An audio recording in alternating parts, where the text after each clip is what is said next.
Hi Filipino learners, my name is JC. Kamusta kayo? In today's video, I will be teaching you how to form sentences using mayroon, may, and wala. Mayroon and may means the same thing. May is just the shorter form for mayroon. They can mean two things. First is there is and there are, and the other one is to have. Now let us form sentences using them as there is and there are. So you start with mayroong with an NG at the end, mayroong, and then followed by the object, and then finally the rest of the sentence. Halimbawa, mayroong daga sa kusina. There's a rat in the kitchen. Mayroong mga tao sa labas. There are people outside. Mayroong exam bukas. There's an exam tomorrow. Mayroong pagkain sa ref. There's food in the refrigerator. And of course, you can use may in place of mayroon. May daga sa kusina. May mga tao sa labas. May exam bukas. May pagkain sa ref. Now, when using mayroon as to have, the pattern will be mayroong with an NG at the end, and then the object followed by the subject, and lastly, the rest of the sentence, if there is. Halimbawa, mayroong kotse si Gary. Gary has a car. Mayroong trabaho si Angelina. Angelina has a job. Mayroong mga bisita sina Sharon at Terry. Sharon and Terry have visitors. Mayroong dalawang banyo ang bahay ko.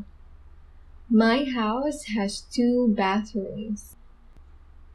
Mayroong mancha ang damit ko. My clothes has a stain. Now this pattern has an exception, and that is when the subject is a pronoun. If the subject is a pronoun, like ako or I in English, ka, you, siya, he or she, etc., this time the pattern will be mayroon without the NG at the end, followed by the subject, which is the pronoun, and here is where you add the NG at the end, and then the object. And lastly, the rest of the sentence. Okay, here are some examples.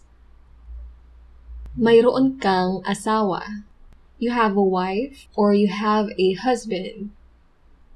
Mayroon akong pera sa bulsa. I have money in my pocket. Mayroon siyang sakit. He or she is sick. Now in English, this is literally going to be translated as he or she has an illness or he or she has a sickness. That's just how we say it in Tagalog.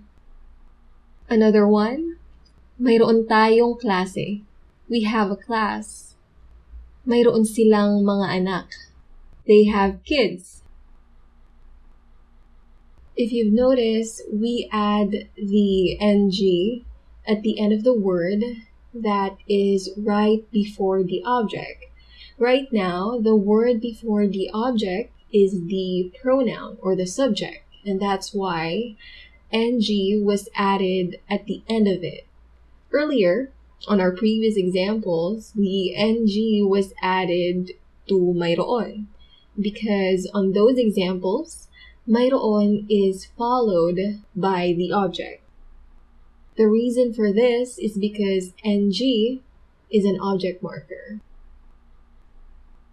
Now, if you're going to use may, you will follow just one pattern. Even if the subject is a pronoun or not a pronoun, the sentence will go like this. So you start with may, and then the object, and then the subject, followed by the rest of the sentence, if there are any. Okay, now let's use may on our previous examples. May kotse si Gary.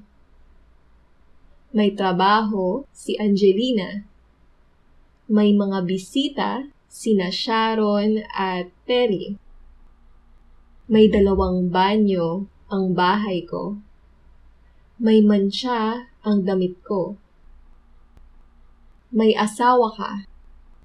May pera ako sa bulsa. May sakit siya. May klase tayo. May mga anak sila.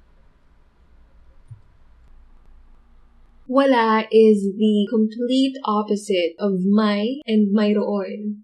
So it means there is no, or there is none, or there are no, or there are none. It also means to not have something.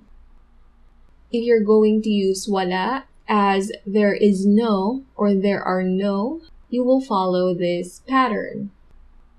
You start with wala plus ng at the end, followed by the object. So again, there's an ng at the end of wala because it is followed by the object.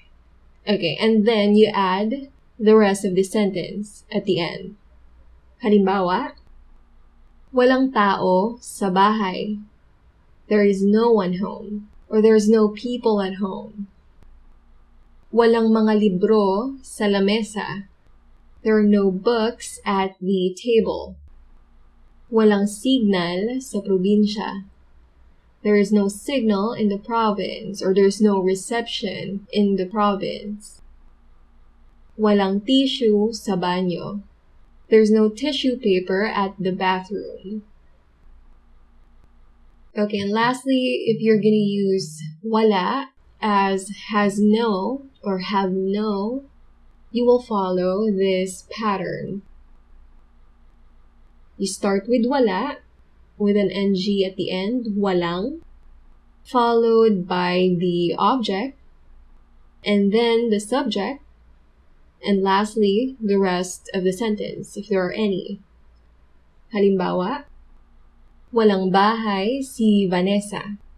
Vanessa has no house. Walang mga kaibigan si Daniel. Daniel has no friends. Walang TV si Cora. Cora has no TV. Walang mga laruan si Sofia. Sophia has no toys. Walang asukal ang kape. The coffee has no sugar. Walang kama ang kwarto ko. My room has no bed. Walang mga magulang yung bata. The kid or that kid has no parents. Walang camera ang cellphone ko. My cell phone has no camera. And again, using pronouns as the subject is an exception to this pattern. You will follow this pattern instead. So you will begin with wala, followed by the subject, which is the pronoun, and you add ng at the end. And the next is the object, and lastly, the rest of the sentence. Halimbawa, wala silang problema. They have no problem.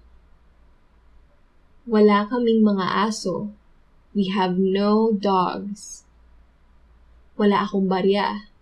I have no change. So by barya, or by change, I mean the change for a larger bill.